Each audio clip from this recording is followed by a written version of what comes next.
Hello my dear friends, how have you been? I'm Mari Thurger and today I'm going to talk about Víðarr, the silent god and god of vengeance of Old Norse mythology. This was a question posed by one of my patrons, Miss Samantha Perkins. Thank you very much, madam. And I know some of you, obviously, here on YouTube and other platforms had already asked me to talk a little bit about this specific deity, Víðarr. Now, the question was about some archaeological references or evidences concerning Víðarr, because not much is found about this specific deity other than in literature, in Old Norse written sources, mainly Eddic poems and within the Prose Edda later on by Snorri Sturluson. Some concrete information also related to the killing of the great wolf Fenrir and avenging Odin. The patron in question is aware of the Gosforth Cross case of England and a possible depiction of Víðarr in this case. So we already have a place to start, and indeed, I'm going to start from there, from the Gosforth Cross case, and develop as I go. But please, take special notice that on this video today, it won't be just about Víðarr. I will also talk about a specific burial context of the Viking Age, the Viking period, which you might find interesting, I hope, and I will obviously make a connection between that archaeological context and with Víðarr. So stick around. And I promise you, it will be worth your time, especially when it comes to creepy, weird, and grotesque burial contexts and their possible interpretations. So, with no more delay, let's get started. Now, concerning Víðarr, indeed, the Gosforth Cross seems to have or was identified as having a depiction of the god Víðarr tearing the jaws of Fenrir. It is a figure fighting a wolf, but it could be Odin, Tyr, even Heimdallr, or some other god we know nothing about. And this seems to have been based on the literary references to Víðarr. However, there is reason to believe that it may indeed specifically be Víðarr or the deity that would become Víðarr, as this god, as we shall see further ahead, is specifically said to kick the wolf Fenrir in the jaw, and special attention is given to him concerning one of his feet and the shoe he wears. As you can see by this picture right here, a detail from the Gosforth Cross, it appears to be Víðarr fighting the great wolf Fenrir at Ragnarok. And we see the detail of his foot going right into the creature's mouth. The god Tyr, for instance, loses a hand in the wolf's jaws. So could Víðarr lose a foot in some old myth, forgotten myth? There may have been some connection in here concerning body parts and dismemberment as a form of initiation, but nothing is certain concerning that. And the loss of a hand was often the punishment of the breaking of an oath or a solemn pledge, as we see precisely in the myth concerning the god Tyr and the loss of his hand in the mouth of the great wolf Fenrir. But the loss of a foot is unknown. However, it must also be pointed out that the Gosforth Cross case and also the Kirkandris, which is another case but from the Isle of Man, and I'll put the image right here as well, and the stone in question is known as the Thorwald's Cross, which depicts a bearded human holding a spear downward at a wolf, his right foot in its mouth, so thought to be Víðarr as well. And both cases are from the time around 900, the first half of the 10th century. And there has been these attempts to see Víðarr in both cases. In a man tearing apart a wolf's mouth, But it can, however, be just as easily a picture of Christ, because the Viking Age allowed a fusion of heathen and Christian traditions, such as Thor fighting Jormungandr, the great rolled serpent, is a Christian interpretation, and the 10th century precisely marks a great change in the religious mentality of Northern Europe, as it is precisely in the 10th century that Håkon I of Norway, the third king of Norway, was trying to force the heathens into Christianity. And it was also he who moved the festivity of Yule to the same date as Christmas, which was then held on the solstice on the Julian calendar at December the 21st. So these depictions of Víðarr from the 10th century might be or are indeed a fusion of pagan elements with Christian interpretations, which later on led Snorre Sturluson in the 13th century to speak about Víðarr fighting the wolf Fenrir, as being a Christian interpretation of a pagan religious element, possibly connected to some burial ritual concerning the jaw of an animal, as we shall see further ahead. Don't worry about that now. But pay close attention to this. Víðarr is considered to be the god of vengeance, because during Ragnarok, Fenrir will kill Odin, and so Víðarr will kill Fenrir as an act of vengeance, avenging the death of his father. Odin, in the late Viking Age and after Christianity, he became a fatherly figure, a god of the sky, king of the gods, ruler of heavens. And Víðarr avenges his father, delivers vengeance, avenging the king of heavens, the supreme god. Pay close attention to this. What I'm saying in here is that there was a pagan element before Christianization, which was in relation to some deity and a great wolf, and most likely that was Tyr, a ruling god and god of the sky. And there may have been possibly another god related to the wolf, and that maybe was Víðarr, but not as an ancient deity, but a literary phenomenon of the Viking period specifically. So these pagan elements were interpreted by the Christians, and so Christians depicted some figure considered to be Víðarr fighting the wolf Fenrir, just as Christians made the same interpretation of Thor fighting the great world serpent Jormungandr, which originally, before Christianization, Thor wasn't fighting and trying to kill the great serpent.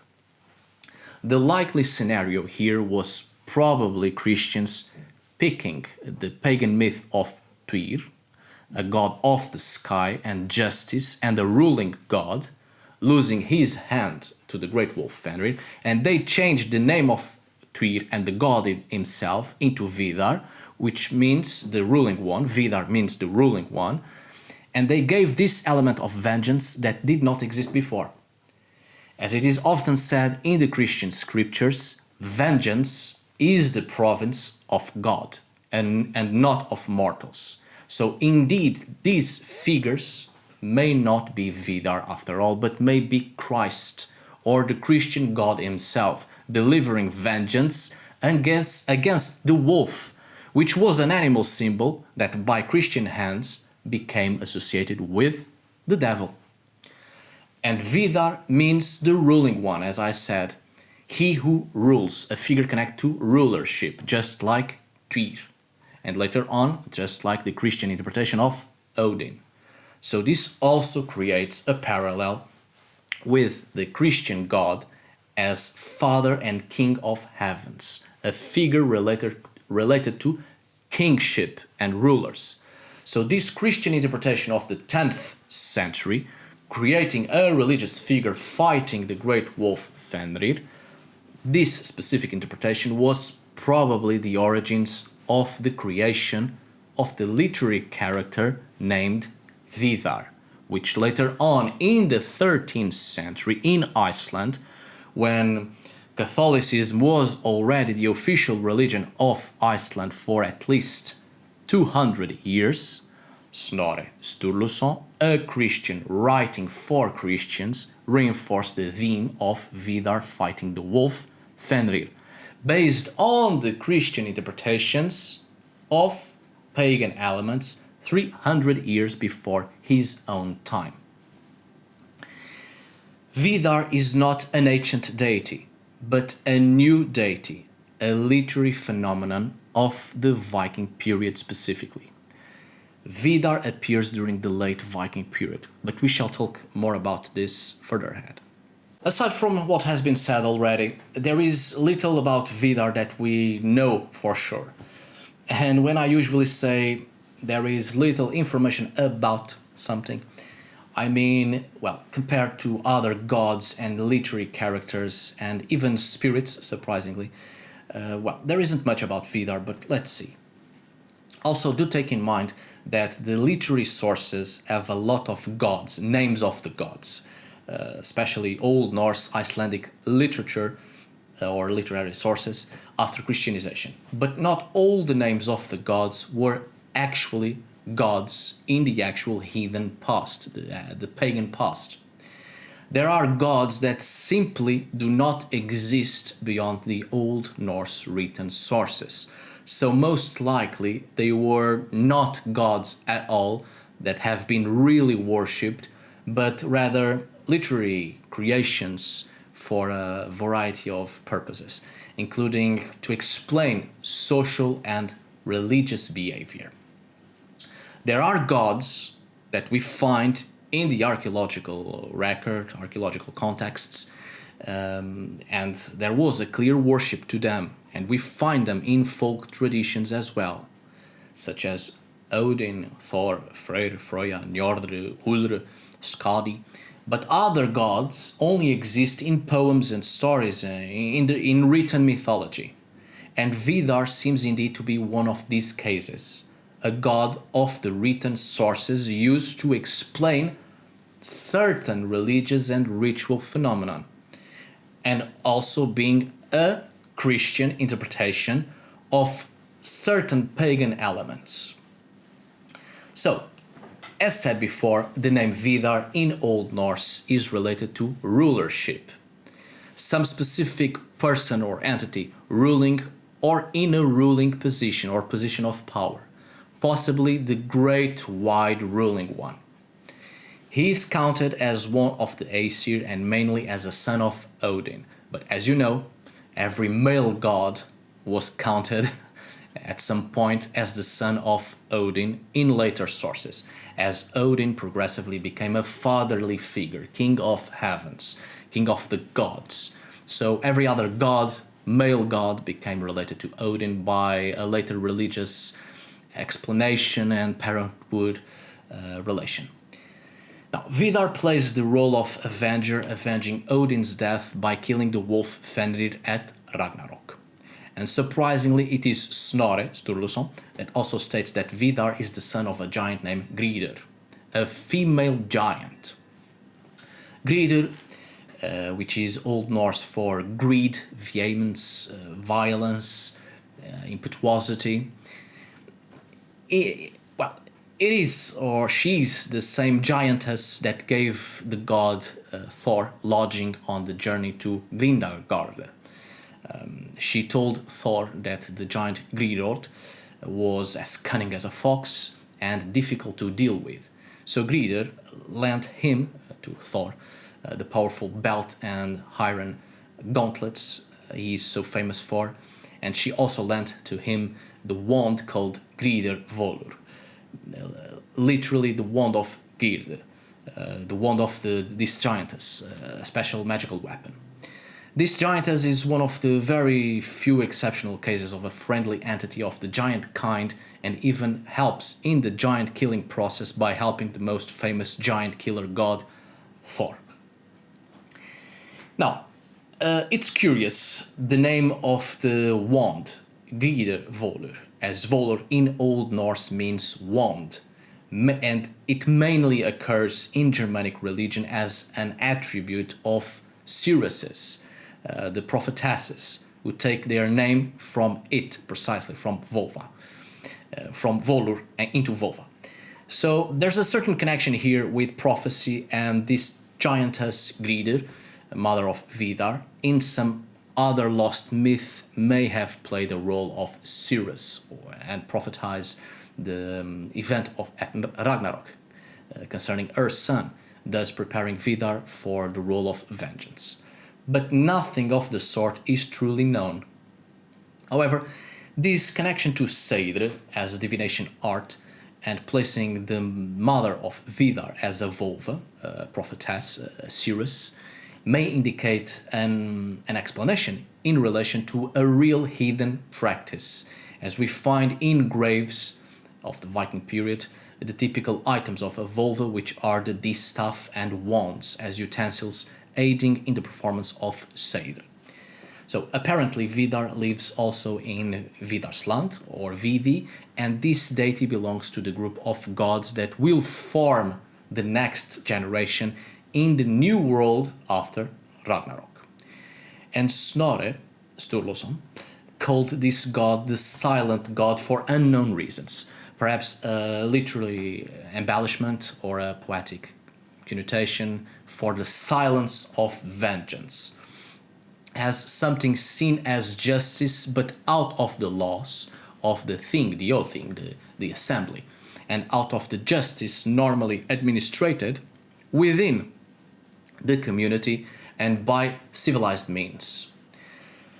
The right of vengeance as a means of justice beyond the pale of the law, by unofficial means, in silence, as in stealth, without the consent of those who administrated justice, so away from their eyes and ears, metaphorically speaking.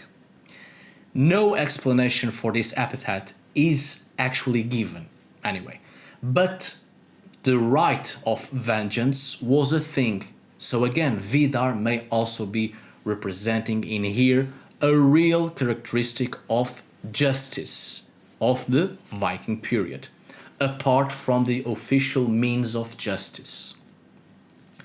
Notice that Víðarr is depicted as killing the wolf Fenrir, so this may be in relation to the justice given to murderers. As you know, in the Viking period, a person who had committed a murder and performed the deed in stealth and did not declare the deed publicly, when caught, this person was considered a mordvargar, a killer wolf, a murderer, and as penalty for the crime, the person was outlawed, banished, sent away from the community, away from the civilized world, and away from the pale of the law.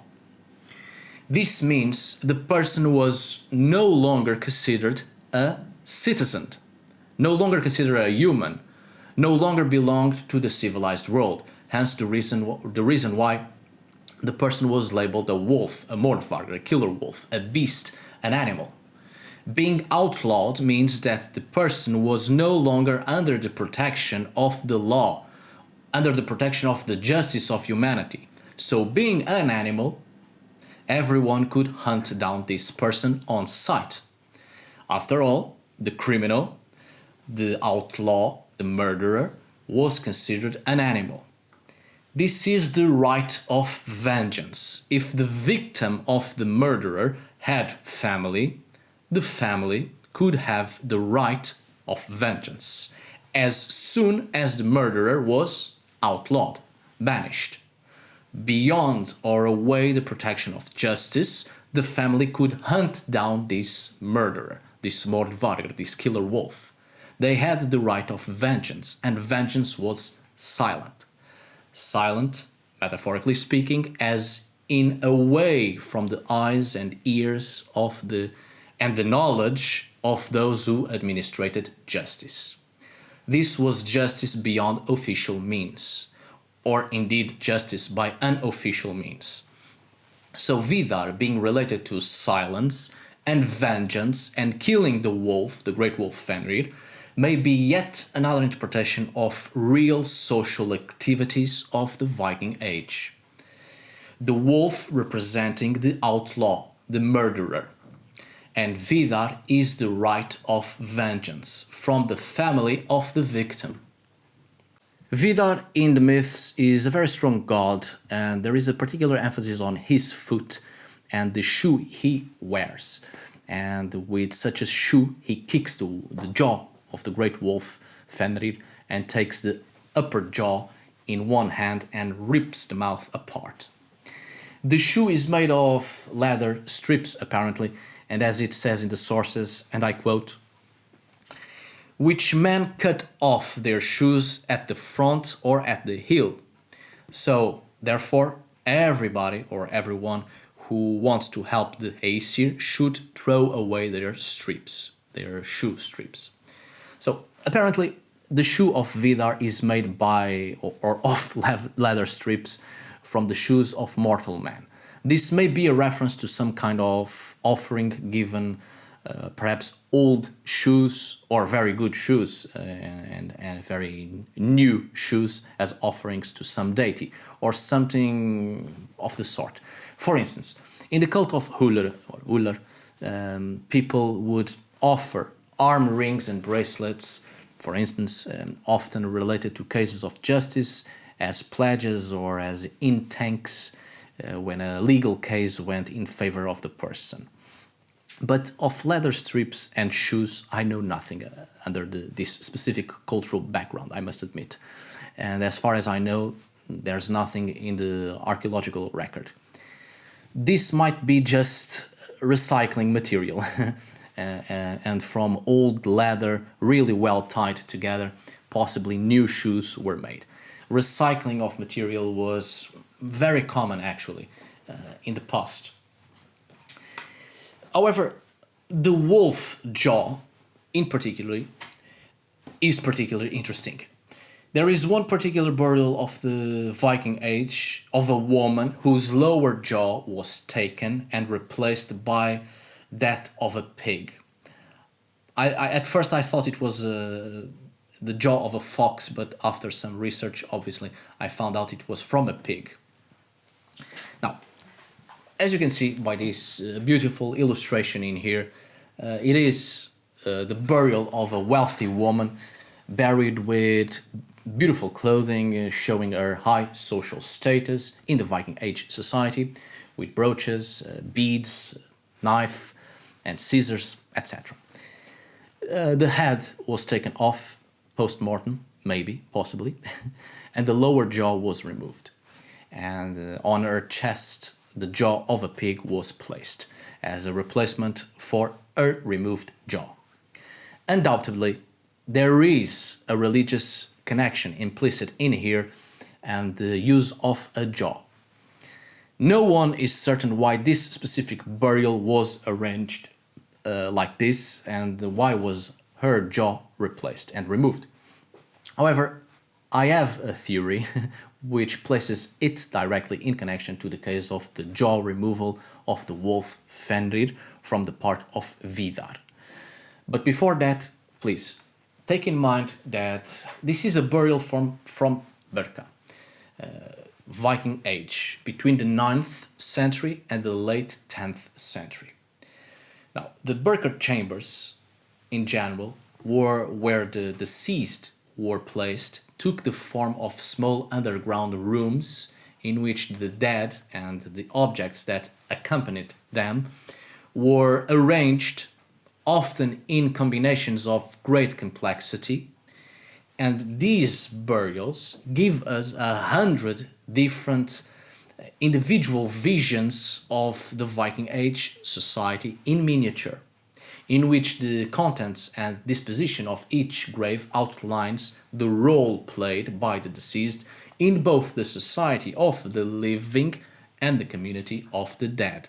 So this particular case of this woman represents the role of this person in both the society of the living and her continuous role to be played in the society of the dead. And I have a theory for this, and it's just a theory. Or rather, I have possible interpretations, so let's see. I think one possible reason behind the removal of the jaw of this woman and replaced by the jaw of a pig is a case of a spite burial. This seems to be an afterlife or after death punishment. Viking Age burials contained all the content a person was already in possession of and would use it in the afterlife. The burial was already regarded as the realm of death, right? How the person was dressed and that person's possessions were taken into consideration in the afterlife, in the realm of the dead, and marked the status of the person. The removal of the jaw, the lower jaw, is to keep the person silent, and the pig jaw may be a shameful act. Maybe this lady was fond of gossip, maybe that's what got her killed in the first place or got someone else into trouble. Let's say maybe she knew too much. Doesn't matter. The point here is that her words may have held power, the wrong sort of power that could have been used to harm others.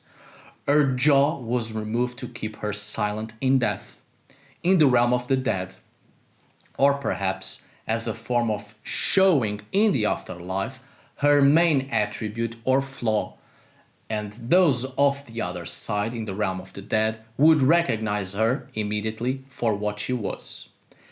The separation of the head as well shows a breaking off connection, something that could also be considered shameful. In a Christian context, burial context, the decapitation of the body was often used for those who committed suicide. It could very well be an insult mark. On the other hand, however, we might be in the presence of something else, obviously. She might have been very wise, and her words were power, indeed, held power. So her jaw was kept as a talisman, and the pig's jaw may be regarded as a talisman as well, a replacement, taking away her lower jaw and giving to her another jaw, a replacement of talisman. And her head separated, maybe because due to her intelligence, creating a parallel with Mimir's head. In the Norse myths, the severed head of the wisest of all beings. And as Mimir's head is down in the underworld, in the well of knowledge, by the roots of Yggdrasil, maybe that was the afterlife place where she was supposed to go. We shall see this further ahead. Now, the pig jaw was the next best replacement in hand, or at hand. Now, pigs are part of the animals depicted in religious representations of the Viking Age. Pigs were described as powerful, independent and fecund beings, linked with the Vanir deities, Freyr and Freyja, gods of peace and plenty, and gods of the earth. They also served as a key ritual foodstuff. Pigs in Scandinavia were not the same type of pigs we have today or we are used to nowadays. In fact, they were quite wild, almost like boars. So they were regarded as just another sort of wild pigs. And pigs, such as boars, were often called Viningi, sons of the Vanir. The epithet of Freyja was syn, so. The fact that the Einherjar in Valhall, the dead warriors, feast over and over again on a boar named Sinhrimnir, implies that pork consumption was a prestigious and highly charged activity, constitutive of key ritual moments. One of the distinctive features about such pig feasts was their association with vows and the taking of oaths. In the Eddic poem Helgarkvida Jornavaldsonar, there is a specific note about the connection between pig feasts and vows, the taking of oaths. And I quote, "The sacrificial boar was led forward, and men laid their hand upon him and then swore oaths in a ritual toast." Also in Heidrik's saga account, it appears that the same pig was used repeatedly year after year for the same purpose, the taking of oaths, and kept alive, not eaten, and sort of venerated. It's actually with the advent of Christianity that the figure of the pig and its symbology gains a lowly and degrading perspective. After Christianization, Old Norse accounts, written sources concerning pigs, have reversed meanings than those from the heathen period, the pagan period. The prestige is utterly reversed. Despite the ancient sacrality of the pig in heathen times, by the Christian era, pig husbandry could detract from personal or communal status. So, returning to that lady whose jaw was removed, it really is a question of either being a burial with pagan connotations or already Christian religious conceptions. Remember that the burial in question is between the 9th and the late 10th century. And the 10th century, as I said, marks a special religious shift, and many pagan and Christian elements were fused, cultural syncretism. So it remains to be understood if we are in the presence of a burial with a pagan mentality or a Christian mentality. In fact, it seems both mentalities or could be present in here. But the jaw of the pig, the lower jaw, may make all the difference in here. It could be a good thing or something disrespectful and shameful. But whatever was the actual reason, one thing is certain, I think. She was silenced and remained silent in death. Interestingly, pig jaws, lower jaws, are also known from other Viking Age burials. But of course there are different contexts. There are contexts of cremation and of inhumation. In the case of cremation, burning of the body, and with animal parts, it's often interpreted as a case of transformation, a fusion between the deceased and the animal body parts. And possibly the animal attributes become the attributes of the deceased in the afterlife. But this is a case of burial, inhumation. The body remains intact, and such animal parts were probably placed in the grave after other rituals had been completed, perhaps to guard, to protect the corpse, or to protect others from it, or to react in some way with a power present in the grave and or its occupant. Or indeed, the animal parts may be a case of attributing personality to the deceased. The body part of the animal in reference to a specific quality or attribute of the deceased.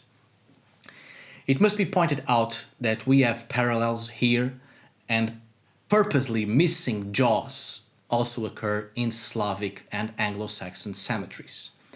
In the Anglo-Saxon contexts, for instance, burial contexts, it has been argued that removing the jaws prevented the dead from speaking and or uttering curses, like a draugr. Let's not forget that in the poem Solariold, the dead cannot speak, and this is consistent with several hidden accounts, where runes are required to loosen the tongue of a dead person, allowing that person to the power of speech in the other world. The dead who pass silently into hell cannot speak. Their tongues are sealed by death unless they possess speech runes, which are given to them in the other world. And also in the Alvamal, in the stanzas 112 and 113, the dead by the well of Hurdr, by the well of knowledge, are silent and stand there listening to discourse, just as in Solarjord, a dead person sits silently on the Norns' seats by the well of Hurder. So there seems to have been a certain precaution here in this grave context, and the aim was to silence the woman. As I've pointed out before, in the myths of Víðarr, he is called the silent god, and the god appears and kicks the lower jaw of the wolf with his foot and takes the wolf's upper jaw with one hand and rips his mouth apart, killing the wolf. So the first thing Víðarr, this god, does is to remove the lower jaw of the wolf, or kick it, just as the previous lady had her lower jaw removed. This seems to be an act of silencing the wolf as well as the woman. Maybe fear of some spell, some incantations, some powers, some words of power. Víðarr is the silent god, and he silences with death. He could have killed the wolf some other way, but first he specifically removes the lower jaw, or kicks it, to silence the wolf, and then, and only then, he proceeds to the killing of the wolf. So in this aspect, the removal of the lower jaw of the wolf by the god Víðarr seems to be yet another representation of the burial performances, some specific burial performances, and the meaning behind the removal of lower jaws of the deceased, and compared to several heathen written sources and the silence of death and of the dead. To finalize this, Víðarr is not mentioned in skaldic poetry, and there have been tendencies to see him purely as a literary figure of mythological Eddic poetry, as many gods are, as I've said, and indeed I agree that he was not a god, but a literary phenomenon of poetry to explain social, religious and ritualistic behavior of the Viking period.